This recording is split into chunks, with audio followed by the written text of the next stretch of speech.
तो दोस्तों आज की इस वीडियो में हम इंग्लिश ग्रामर के जो इंपॉर्टेंट वर्ड्स होते हैं उनमें से 100 वर्ड्स को कवर करने वाले हैं। तो वीडियो को लास्ट तक देखना और आज की वीडियो में हम बहुत कुछ सीखने वाले हैं।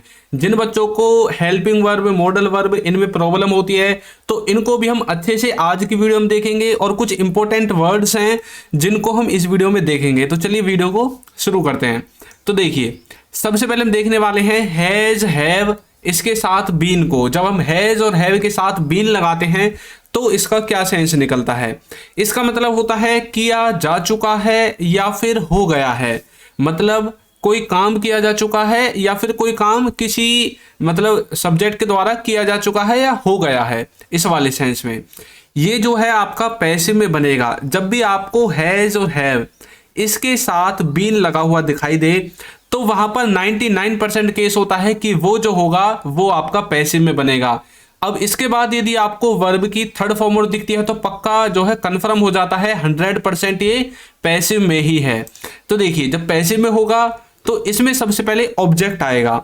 उसके बाद जो ये आपका ऑब्जेक्ट होगा इसके हिसाब से आपको हैज या हैव, इन दोनों में से हैज और हैव का यूज कर देना है। उसके बाद आपको लगाना है बीन। अब बीन के बाद आपको फिर से वर्ब की थर्ड फॉर्म यहां पर लगा देनी है।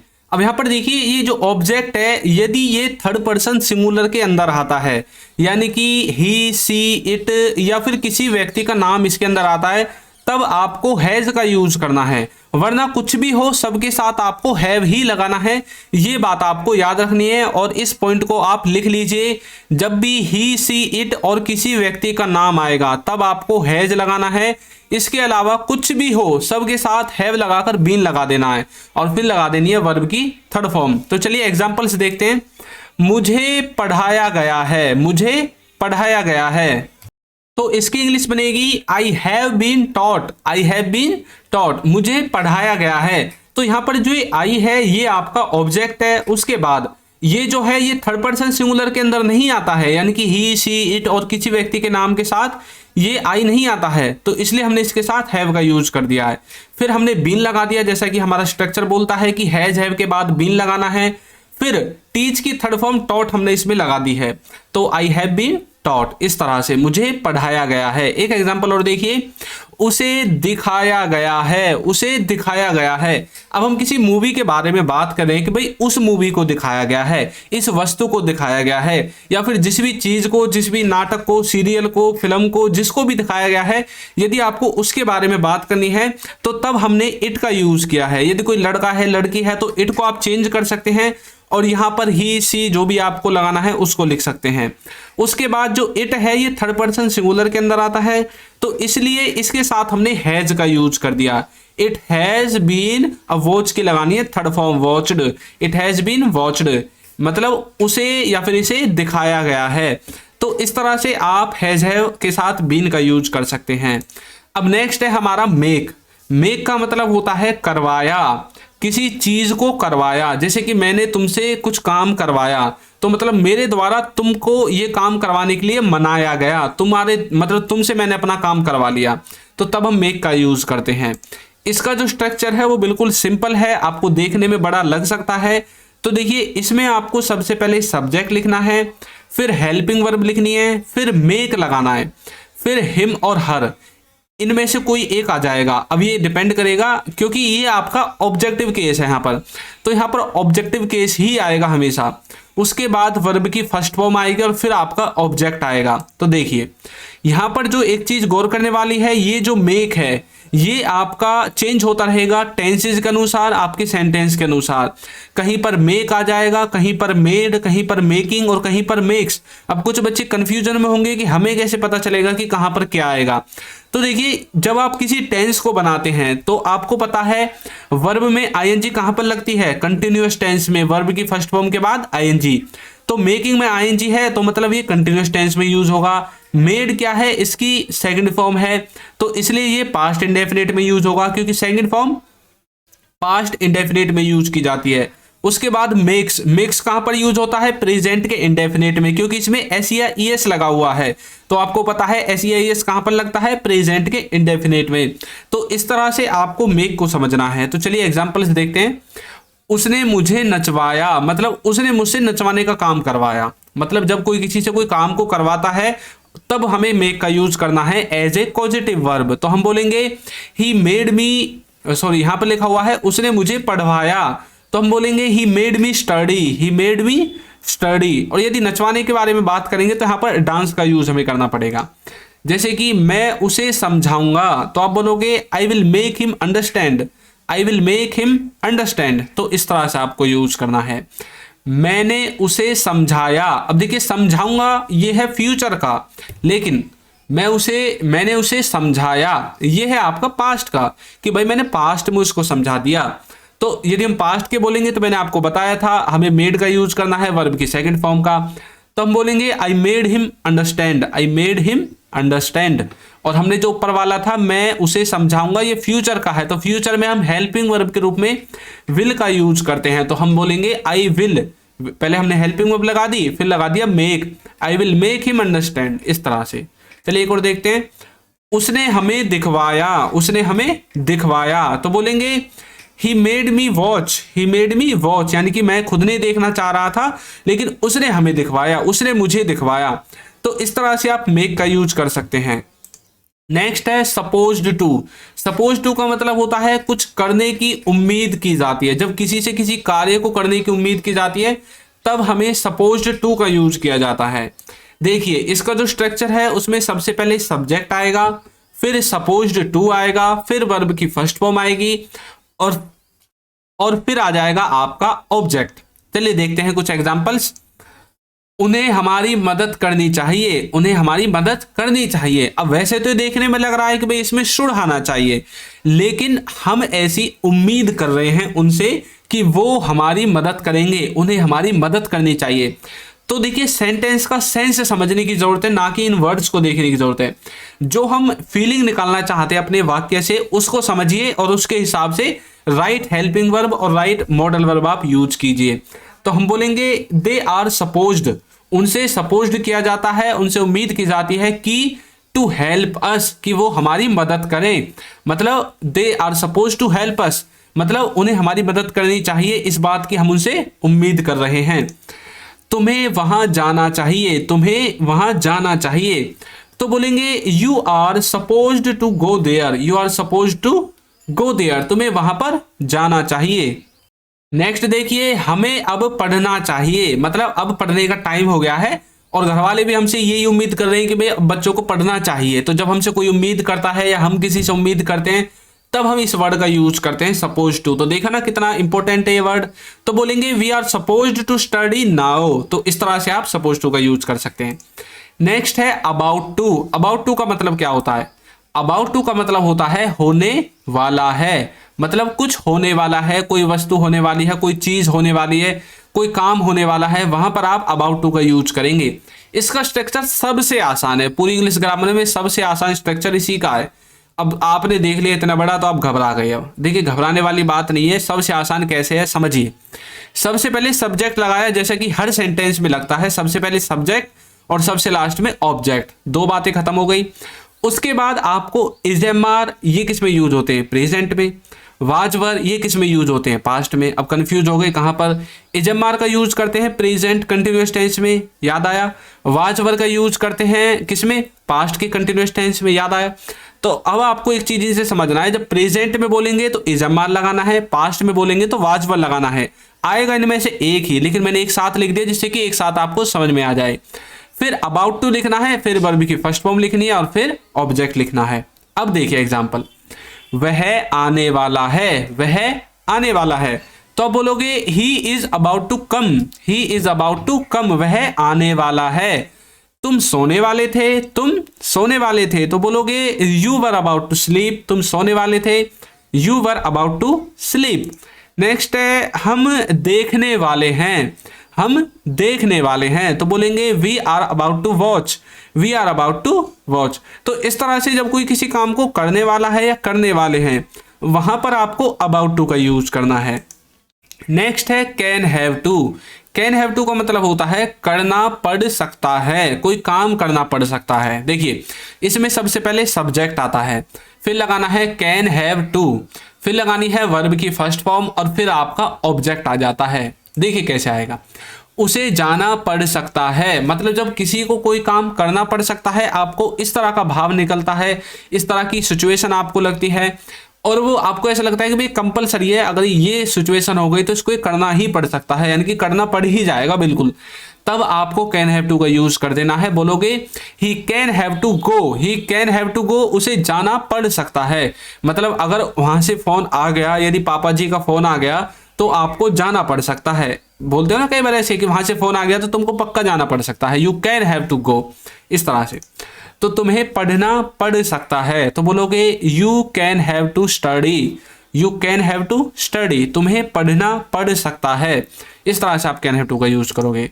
एक और देखते हैं, उन्हें सोचना पड़ सकता है तो बोलोगे they can have to think, they can have to think, उन्हें सोचना पड़ सकता है।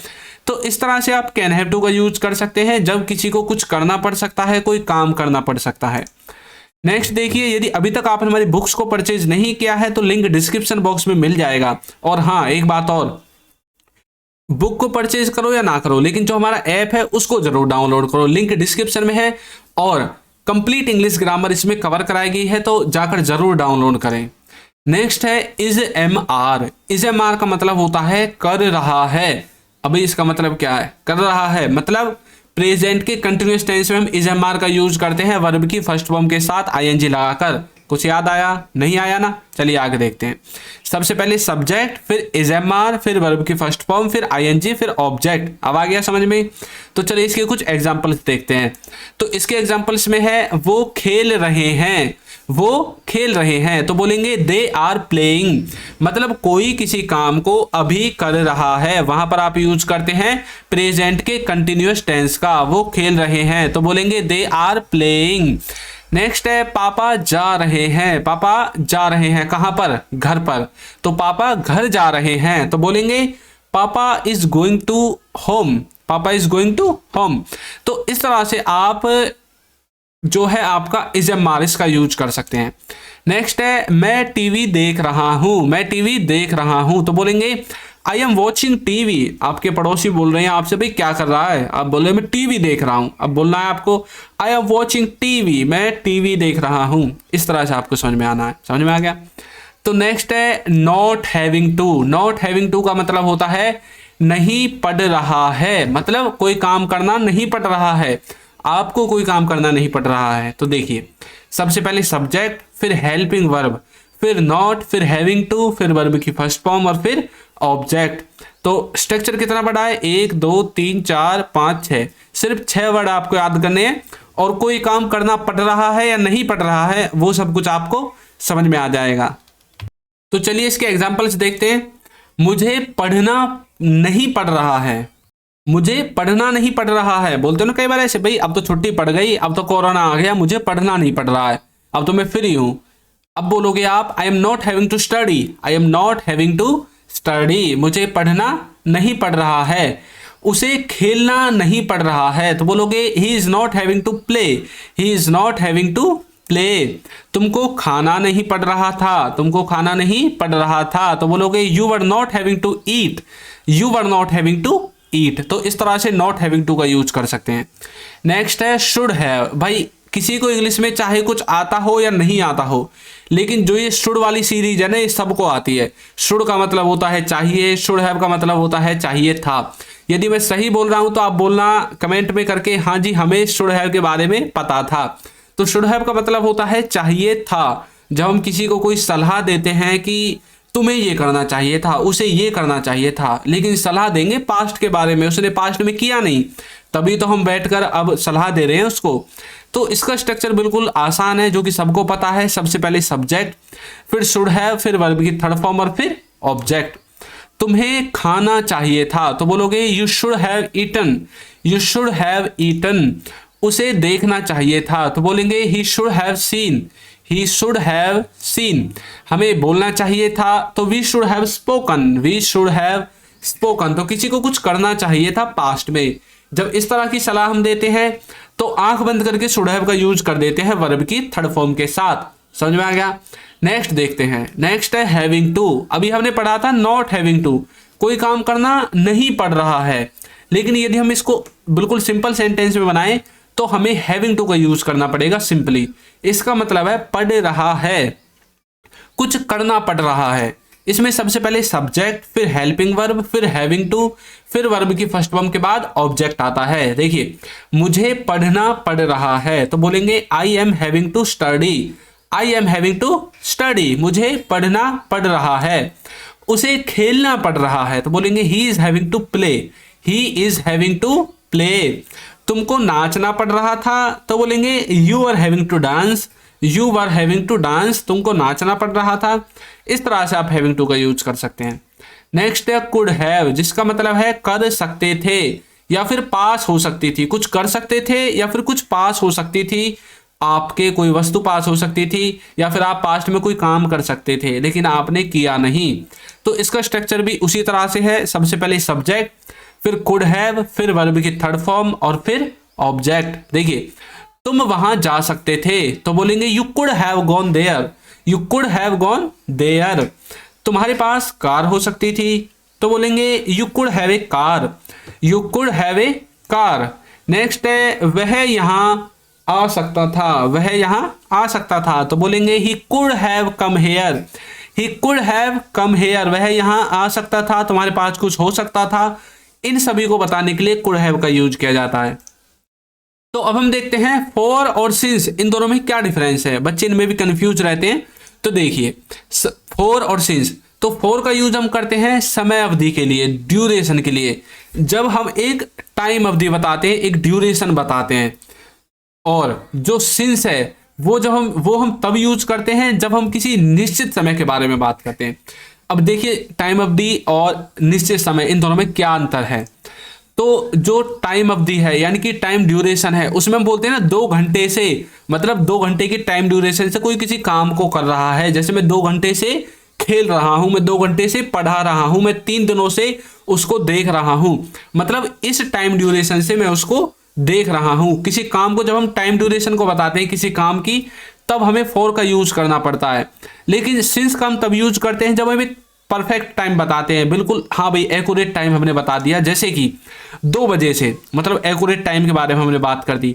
2 घंटे से मतलब टाइम ड्यूरेशन, 2 घंटा टाइम ड्यूरेशन है, लेकिन 2 बजे से एक हम टाइम को, निश्चित टाइम को बता रहे हैं कि 2 बजे से 21 तारीख से, 22 तारीख से, 25 तारीख से, 10 तारीख से, जब हम किसी एक एक्यूरेट डेट को बताते हैं या फिर किसी मंथ को बताते हैं, तब हमें सिंस का यूज करना है। समझ में आ गया। तो देखिए, वह सुबह से खेल रहा है।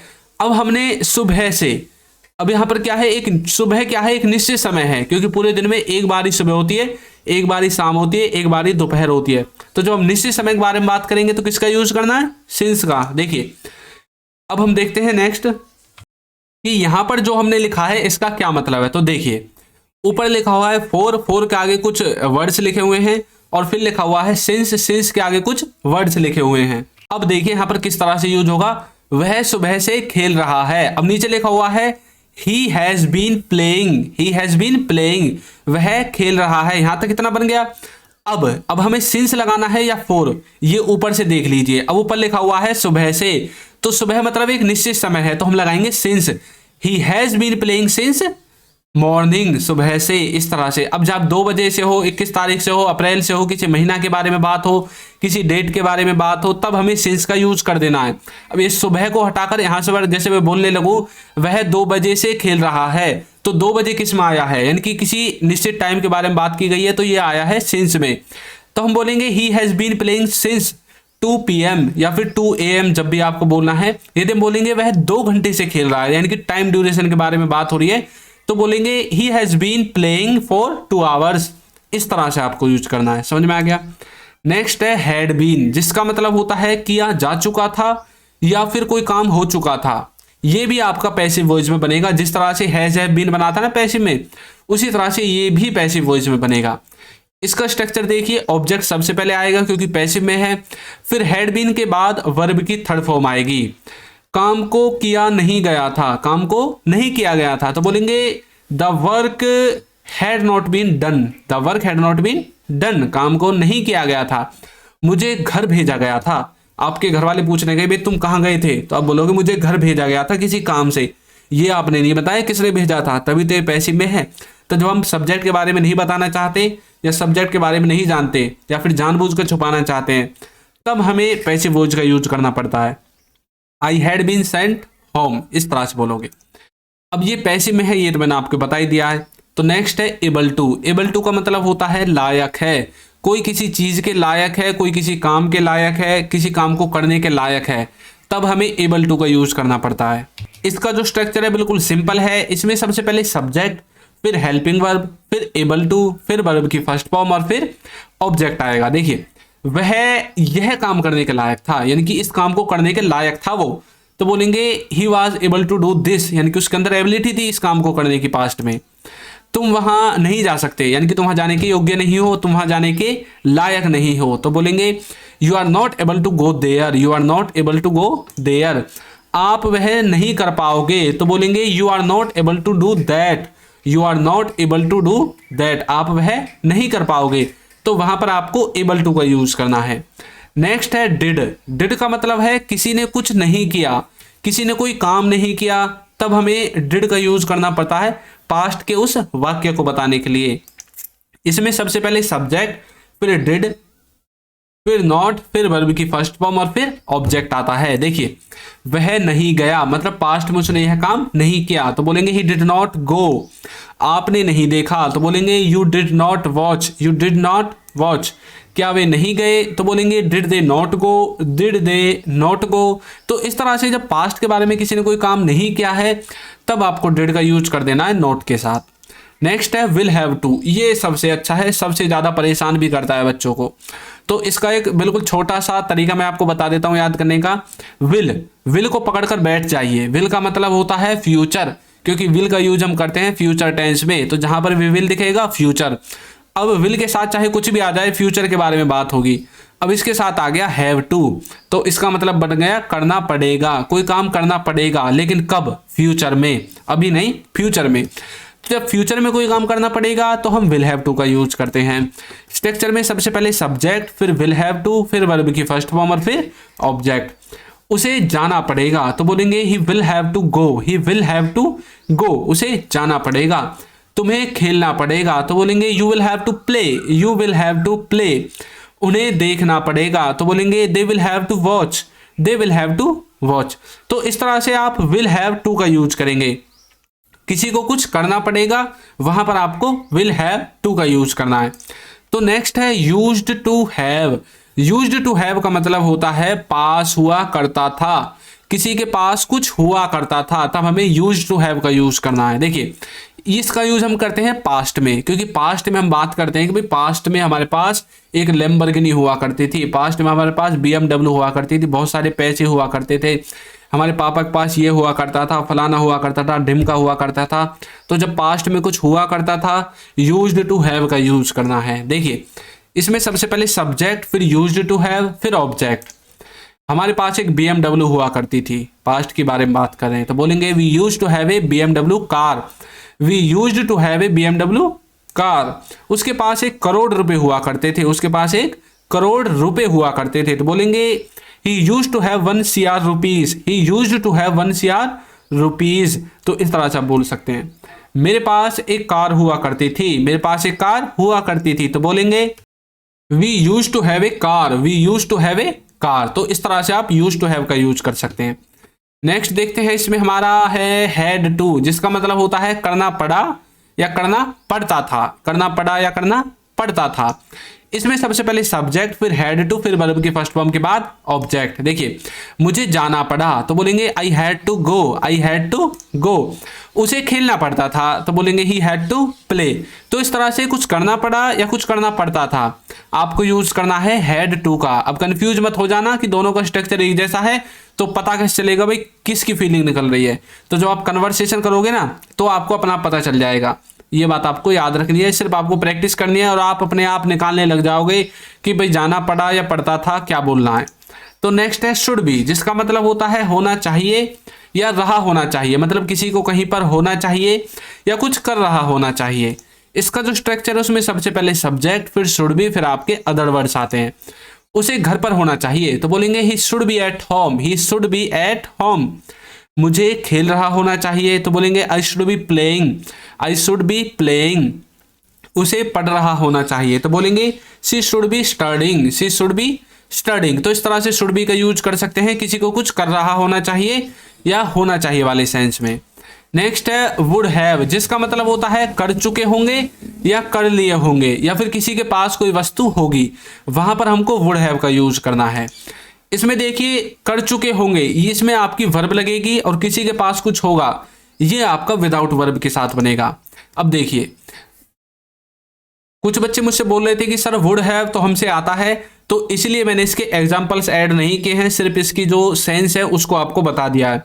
अब यदि आपको इसके एग्जाम्पल्स आते हैं तो कमेंट करके एक दो एग्जाम्पल्स मुझे करके बताओ कि सर इसका सही एग्जाम्पल ये है, तो देखते हैं कितने बच्चे इसे बना पाते हैं। तो नेक्स्ट है विल बी। विल बी का मतलब होता है होगा या रहा होगा, मतलब कोई कहीं पर होगा या कोई कुछ कर रहा होगा। इसमें सबसे पहले सब्जेक्ट, फिर विल बी, फिर अदर वर्ड्स आते हैं। वह घर पर होगा तो बोलेंगे he will be at home, he will be at home. वह खेल रहा होगा तो बोलेंगे he will be playing, he will be playing. Rahul पढ़ रहा होगा तो बोलेंगे राहुल विल बी स्टडिंग। तो इस तरह से रहा होगा या फिर होगा फ्यूचर में आपको यूज करना है विल बी। अब देखिए नेक्स्ट हम वुड हैव टू का जो हमने जो वुड हैव देखा था पीछे, उसके मैं आपको कुछ स्ट्रक्चर्स बता देता हूँ, कुछ सेंटेंसेस। मुझे पता है कुछ बच्चों को नहीं पता होंगे क्योंकि कुछ बच्चे समझदार बनते हैं और कुछ को तो आते हैं लेकिन कुछ को नहीं आते हैं, तो इसलिए मैंने सोचा कि चलो बता देते हैं। तो वो खेल लिए होंगे, मैंने बताया था ना वुड हैव पीछे, अभी उसके आपको सेंटेंसेस बताने हैं, तो यहाँ पर मैं आपको बता देता हूँ। वो खेल लिए होंगे तो बोलेंगे they would have played, they would have played. वह पढ़ लिया होगा तो बोलेंगे he would have studied, he would have studied. वो जा चुके होंगे तो बोलेंगे दे वुड हैव गॉन। तो आपको समझ में आ गया। इनसे अलग यदि आपको कुछ बताना है तब आप कमेंट करके बता सकते हैं। नेक्स्ट है नॉट एबल टू, मतलब कोई किसी काम को करने के योग्य नहीं है, नेगेटिव सेंटेंसेज है। इसमें सबसे पहले सब्जेक्ट, फिर हेल्पिंग वर्ब, फिर नॉट एबल टू के बाद वर्ब की फर्स्ट फॉर्म लगाकर ऑब्जेक्ट लगा देना है। तुम जाने के योग्य नहीं हो तो बोलेंगे you are not able to go, you are not able to go. वह देखने के योग्य नहीं है तो बोलेंगे he is not able to watch, he is not able to watch. मैं खाने के लायक नहीं हूं तो बोलेंगे I am not able to eat. तो इस तरह से जब कोई किसी काम को करने के योग्य नहीं है वहां पर आपको नॉट एबल टू का यूज करना है। अब हम देखते हैं नेक्स्ट जो है आपका हैज हैव। हैज हैव का यूज हम करते हैं प्रेजेंट के परफेक्ट टेंस में। इसमें सबसे पहले सब्जेक्ट आता है, फिर हैज हैव आता है, फिर वर्ब की थर्ड फॉर्म और फिर ऑब्जेक्ट। जब आपको किसी हिंदी वाक्य के अंत में इस तरह के वर्ड्स दिखते हैं जैसे कि चुका है, लिया है, ली है, दी है, दिया है, किया है, तब आपको हैज हैव का यूज कर देना आंख बंद करके। तो वह गया है तो बोलेंगे ही हैज गॉन। उसने किताब खरीदी है तो बोलेंगे he has bot a book. उसने पैसे दे दिए हैं तो बोलेंगे ही हैज गिवन मनी। तो इस तरह से हैज हैव का यूज करेंगे। अब हम देखते हैं next last do does. Do does का मतलब है कोई कुछ नहीं करता है, करती है, करते हैं। इसमें आपको सबसे पहले सब्जेक्ट, फिर डू डज, फिर नॉट, फिर वर्ब की फर्स्ट फॉर्म के बाद ऑब्जेक्ट लगाना है। वह नहीं जाता है तो बोलेंगे ही डज नॉट गो। आप नहीं देखते हैं तो बोलेंगे यू डू नॉट वॉच। क्या वे नहीं जाते तो बोलेंगे डू दे नॉट गो। तो इस तरह से आपको इसको समझना है। तो दोस्तों आपको वीडियो कैसी लगी है जरूर बताइएगा, और बुक का लिंक और ऐप का लिंक डिस्क्रिप्शन बॉक्स में है, वहां से जाकर आप इसे डाउनलोड कर सकते हैं। तो जो यदि अभी तक आपने हमारे चैनल को सब्सक्राइब नहीं किया है तो चैनल को सब्सक्राइब कर दीजिए, वीडियो को लाइक कर दीजिए और एक अच्छा सा कमेंट करना बिल्कुल ना भूलें। Thank you.